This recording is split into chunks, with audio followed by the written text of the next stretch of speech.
Well, my name is Michel Waisvisz. I'm born in Holland, but from parents that grew up in other countries. So, yes, that's me. Yeah, well, there's probably thousands of stories about STEIM because you mentioned many people have been here, and STEIM is most of all kind of unorganized collective, a kind of swarm of people that travel the world and that land here now and then, and that bring in ideas, that that take ideas, or where sometimes we develop ideas. It has from the beginning been focused on kind of trying to make electronic music really like a performance art. STEIM started in the late 60s when in Holland there was this Institute of Sonology, which was still part of the university, and it was one big computer, probably with the power of our phones now, but it was, people had to wear special clothes to go into that room, and you had to wait a whole night for 3 seconds of sound. And the aesthetics of that kind of music were very influenced by the theories, by the talking, the writing about it, and not by performance. And so there's a group of people. One such was Bruno Maderna, who is a conductor, Italian conductor, a composer as well, and who worked a lot in Holland in the 60s. And he had worked with Berio. He had been in Darmstadt. He had done all the big meetings and met all the players like Cage and Stockhausen, and he was really, like, you could say, a musician, a real music lover, and more than maybe a theoretical person. And he said to people here living in Holland, we should have a place where electronic music is developed in the vicinity of musicians.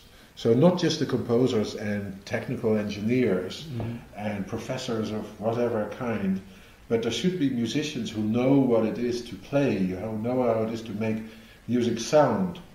And this, indirectly, sort of directly led to the foundation of STEIM by a group of composers, which was called the Reconstruction Group.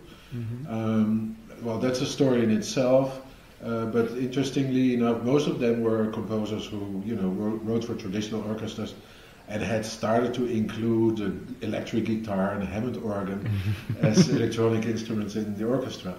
And with the foundation of STEIM, where people like Dick Rijmakers and Konrad Böhmer and some other people from the Institute of Sonology were involved, this electronic knowledge grew, and you could say this was the first attempt in Holland to make live electronic music, but in the context of the symphony orchestra. And they made a big opera. It was a big anti-imperialist, very politically correct opera with lots of money from the state. And interestingly enough, Michel Mengelberg, one of the composers of the collective, wanted the mid-American gods, from Mexico and the countries around. He wanted them to speak in that opera, but not with a normal voice. And basically the electronic devices that STEIM constructed, and I was one of the people who built those instruments, were used to give these, Aztec and Inca gods a voice, and which is, interesting, a little bit of STEIM history. Now, in the beginning, in the 70s, then, STEIM gets all kind of, pulled in all kind of directions. But in 73, I'm invited to come and work at STEIM, and I was totally dedicated to performance and improvisation also at that time. And so since it was a collective, it was not so difficult to steer. And so we started working on what later became the Crackle project, which basically was designing analog circuits that in some way would be attached to your body, and your body then not being just the body, but also a conductor of electricity. So basically you became a living wire in those circuits. So by moving or by touching, and touching different areas of the circuit, you could influence a circuit and make music. And it was a very direct way. So instead of typing in formulas or having to plan a whole analog synthesizer circuit, you could really directly interact with the sounds by moving, and it had also quite a high reproducibility factor, because you could be very precise with your body in dosing those pressures, and those projects started to attract a different kind of people to STEIM. So we got people like you, Davis, but also Shusaku of the Dormu company, who was one of the first choreographers that came to STEIM, and that indeed started to work with sensors and also with analog technology. So you see in the mid-70s there's a kind of explosion of all kind of what was then called multimedia project. Multimedia at that time was slides, film, and sometimes a bit of video if you had the money, and manipulation of film live, and putting contact microphones on the projector, whatever, and so there's a big boom there with analog technologies, and this attracts immediately a variety of musicians, quite often also a mixture of people still interested in the symphonic practice, but also very interested in improvised practice. So this idea that you would be the composer on stage, and that you're the composer and performer, so that this role, this traditional dichotomy of those two roles kind of was ended, and you try to be responsible for every aspect of the music, and then start to work in groups as well. Yeah, if I look at my own work, then in the 70s it was very much focused on these analog instruments, but they were used very much in theater. Like we had a little stage, and the stage would have like patches, and if you stood bare feet on it and with two people, you would basically be part of a synthesizer, but as soon as you would touch the other person, you could play the instrument. So there was like very theatrical use. We had made a big cage. That was part of an exhibition, by the way. But it's been used on stage too, where each bar is a contact of a crackle synth, and by grabbing the bars, you could make music, and finding the right combination would reopen the door that had locked you in. Wow! But there was also like using fencing rods that were connected to a welding transformer. So if you would touch each other, they would start sparking, and in the end, if you would really hold them together, they would melt together. Wow. And that connected with contact microphones. So there was also like instruments that had a kind of theatrical meaning, and that were sort of sideways connected to the musical stream. But in terms of instruments, there's an incredible amount of little instruments we built for exhibitions and for theater performance. And the gesture aspect was not something that we isolated as a thought, because it was so much a whole. It was so clear that you could touch it, and to really think about it was not the point at that time. It was really like doing it, building it, playing, performing, getting feedback, trying another instrument, getting wilder, or and I think that it was a very important and I think a very good period. You see that at the end of the 70s, if I look at my own work, then there's the introduction indeed of the first personal computers. And STEIM was pretty late with computers. You should realize that at that time the computer, was kind of symbol of malign governments, wanting control, and it had nothing hip, because it was not personal. Those were like always institutional or state-run machines. So this whole idea that you like your computer, that it's something you carry with you, that's much later, At that time, the computer was your enemy, and we really were quite reluctant, or some of us were very reluctant to bring in computers. And I started to read about experiments that I forget his name right now. Rich Gold had done, this famous little terrain reader program, where basically you define an imaginary landscape, and you define a computer program that travels to that landscape and interprets the height of the landscape as a waveform, and that really was speaking to my mind, because it with analog stuff it was always so wild, and sometimes also hard to reproduce what you were doing. Also, when you get sweaty, you become more conductive, so it's very complex. So this idea that computers would be something that were a bit more precise, but if at least you would be able to connect with them, that was the big question. So with the hope that one day we would be able to connect with them, like physically, we started to work with computers in the late 70s, and like still like I think Heathkit, the home, you know, like home assembled machines.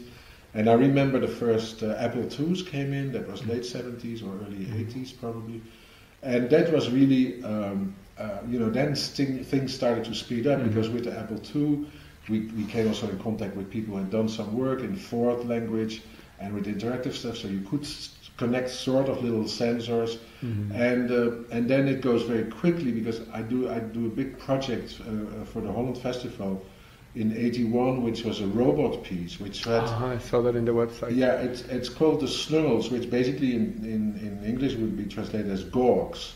And I thought that was the state of, you know, the computer at that moment. You know, like it's somebody who grows very quickly in length, but without the brain really developing. You know, it's like this long.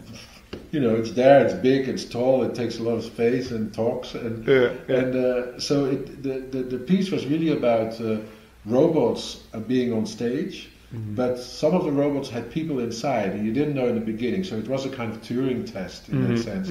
And it was all about robots also having like they were stoned out of their mind, really. That they had conversations, like, but of course we programmed them to talk like that, and they were talking about the fact that, you know, that as long as they were maybe slightly smarter than the dumbest of human beings, that they should have, you know, they should be able to apply for human rights.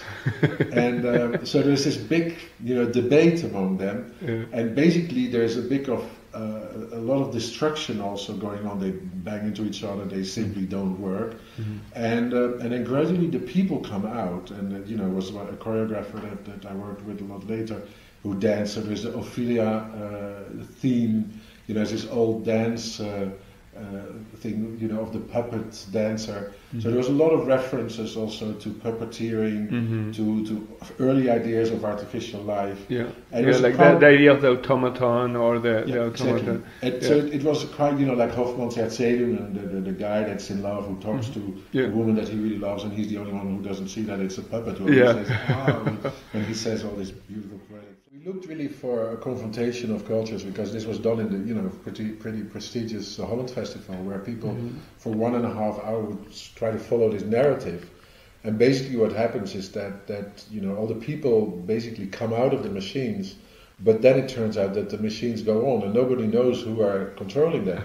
And basically it was the computers at that time. So basically in the end they kind of run into each other and run into the audience, and it becomes a big mess, and we invite the audience on stage because one of the robots was a kind of bar, so you could sort of hang around it, and so we offered drinks to the audience and they could come and discuss what they had just seen. So it, you know, and it had a kind of dance aspect because, you know, they really would move like in an old skater show, or, you know, like together in the beginning when it was still a nice synchronized show. But we learned a lot because the technology was tremendously difficult. You know, we even run into problems with the Apple computers, and Apple couldn't tell us what was going wrong. I mean, it was so early, all that shit. And, so it for me it's still one of the most traumatic projects I've ever done. You know, because sometimes we had to crawl under a kind of red blanket to one of those machines to try to repair something, or you know, it worked, it didn't work, but because of that crazy state for the audience, it was a very strong statement, you know, about technology, you know, being an agent indeed, but being reliable, no, being unreliable, what's the role of the people in it? Are they just repairing what they built, you know, or are they using it? Or, you know, it's funny because I got a lot of criticism at that time. There was a hip audience that loved it, but like overall people were very angry, and it's only recently that people have started to dig up the story and also, you know, probably understand that. I would love to agree with you, but it wasn't that visionary if you were reading, you know, the books. At that time, there was a lot of discussion about this stuff, but in the theater, it was totally new. You know, people, the theater people apparently, you know, weren't involved in this. They didn't know about it, and the discussion was totally away from them. And, you know, only in maybe very generic terms like a scary image, again, like the robots will take our... I remember doing a piece in Italy, in Rimini, at a kind of performance installation festival. It's probably somewhere in the 70s, but I don't remember exactly. And I had made... well, in Dutch you would call it pakpapieren puntkopje, which sounds nice, and in English it would be packing paper point head or something. So basically, it was a very big cone. It's still some. It's actually there. Oh wow! I totally forget it's still alive. Well, it's there. And basically, that could run around. It had a you know the same thing as a armored vehicle. You know, so it could run around. Yeah, like it's kind of like this slug of a tank. Yeah, like a little tank. Yeah. Wow. So basically, what happened was that the audience was let in this beautiful medieval room, and they were like entering a boxing ring, but which had the same floor as the robot had. So there was no difference in size, but it had the ring around it. And the robots easily could cross it, but the people could do that too, but they didn't. And what happened is that the robot would just move around, and really erratically, very clearly. You know, people again thought it was automated or something. It was really like, but then sometimes it would pick up sounds from the audience and play it back. And then people would start interacting with the robot, and then the robot would come back. And of course, this is the famous thing that somebody was, and most of the time it was myself, was hiding somewhere and watching the audience, and I was playing with the robot. So sometimes the robot was on automatic pilot, and sometimes I would steer it, and sometimes I would play with the sounds that people had put in. But the people didn't know if somebody was there. But even if they did know, you know, they didn't know whether it was really responding to them, because sometimes it wasn't responding at all. Yeah. And I still think a piece like that, I would love to do it, because it's so, you know, it's so also demanding of the people to kind of come up with some, you know, statement or some sound or some fantasy. Yeah. And it's very nice to then again interact with what they bring. Yeah. And so, but that's like the 70s. Yeah. Wow. And of course you could make it, you know, whirl and play. And this was totally, you know, basically done by hand control, and with some very simple algorithms we put in the remote control that you could just have it make like a bit complex circles, you know, that it would not totally bang into the wall and get stuck. Yeah, well, what happens, you know, at the end of the 70s and 80s is that so we get into this digital domain.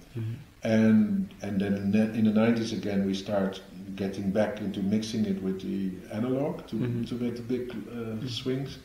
But the digital domain demanded in the beginning that we really would think about it much more, because to translate, you know, what you want in sound and in input into a machine is not as, you know, simple as touching a wire. You really have to program it. So there is a change that in the early 80s, when then in 84 you get MIDI, which was a big breakthrough for us, because it allowed us to think, okay, if MIDI provided you with the possibility of having one keyboard, you know, interacting with another keyboard, basically you play this keyboard and the other will follow, then if you can replace this keyboard with a device that sends out these MIDI data, then you can indeed, you know, play any synthesizer with any kind of input device you want. So that was like very exciting, but it also meant that the way of working was very different. You really had to sit down with the engineers and plan stuff, and you couldn't say, you just give me a bit of oscillator, I'll touch this, if this works, well, stretch this wire and we could. So no, there's no way that would work. So it really forced me into thinking about things, but I tried actually to do the least of thinking possible. And I managed to do that until recently, probably. But it's true that as soon as, you know, in 84 we developed the hands, and the instrument that I still play, and which basically is you know, this contraption of sensors that is attached to my hand, and so all the movements of the fingers, position of the hands, can be translated in sound data, and that really was a turning point, because playing it was great again, but you know, getting there was really kind of difficult period, because I had to learn to program, also to be able to communicate with the programmers, also to find out if they were really using the best languages, because we had made a big mistake with Slowell's project by programming not in Fortran but in Pascal, which you know, even historically is such a stupid thing. But you know, the engineers had a lot to say at that time, and we felt we should be much more interactive also with the engineers.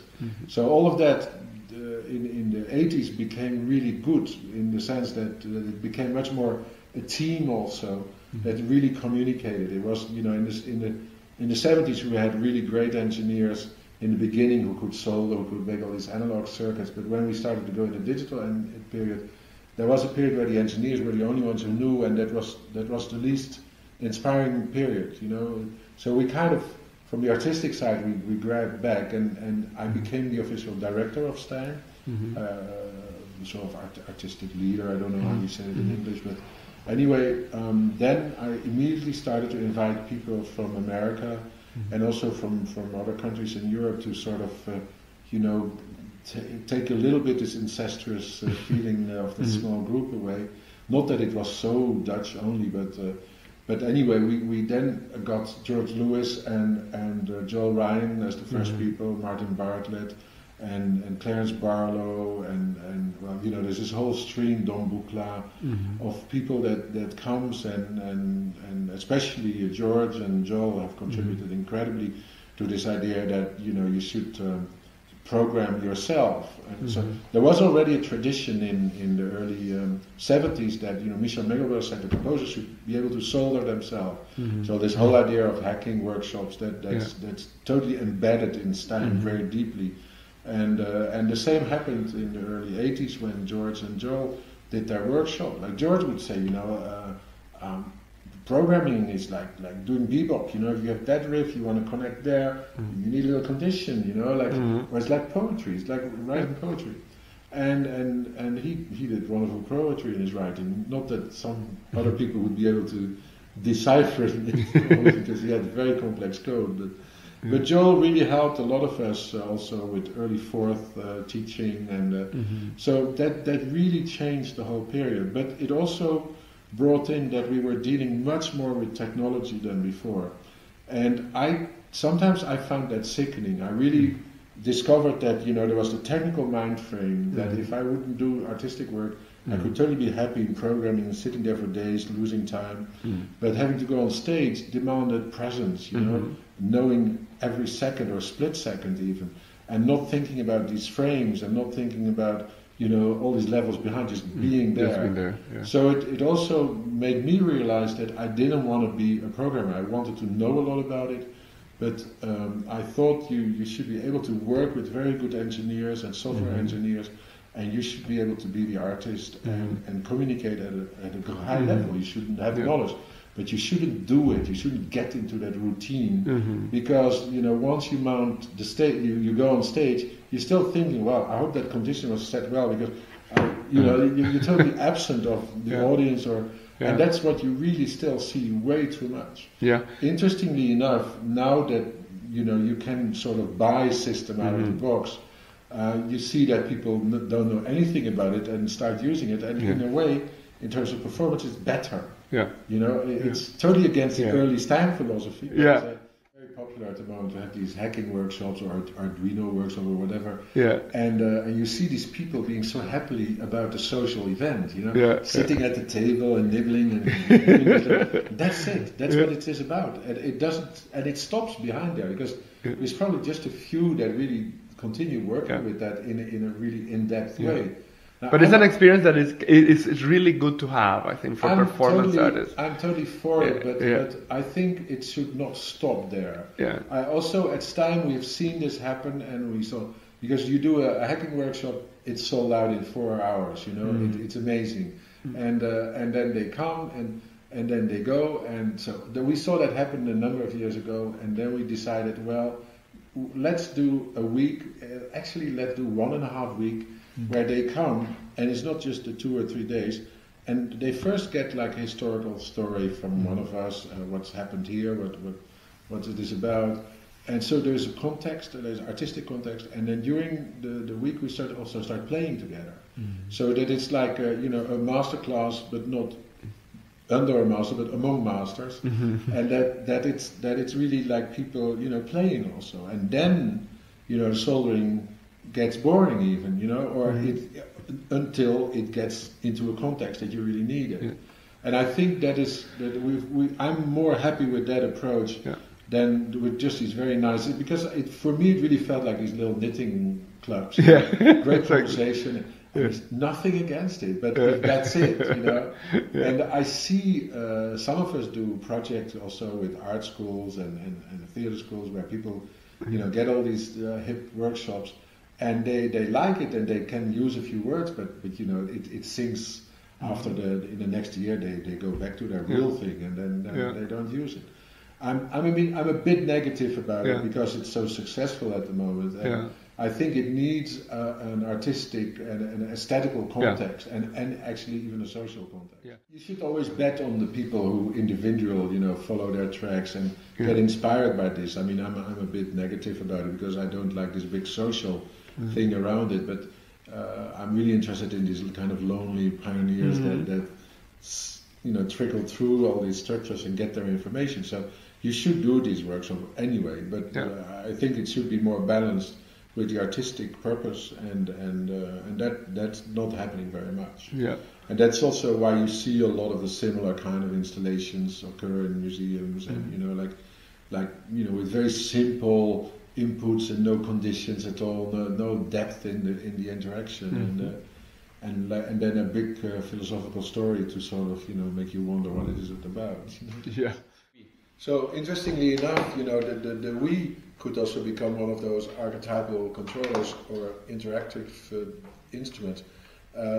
Basically, this has been around, this idea that you can move accelerometers, but the fact that a big company can make it so cheap that everyone can afford it, I think that's great. I mean, that's something STEIM could never build so cheap.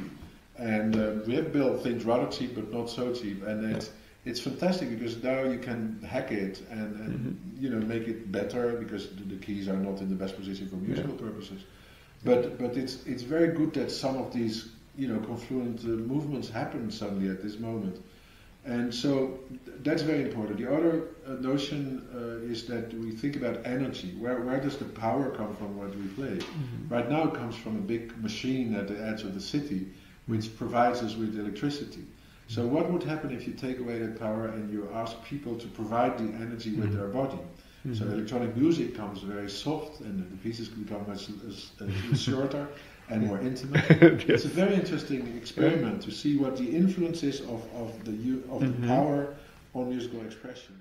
There's beautiful experiments to be done with batteries. The more battery power you have, the more you can compose. If you don't have battery power, you have to generate all the time, so you have to improvise. So the size of the battery defines whether you're a composer or an improviser. It's very funny that it can be measured on one scale now. Well, actually, talking about social things, that I have a daughter that is 3 now, and I indeed started to play accordion for kind of Colombian vallenato music. That's great.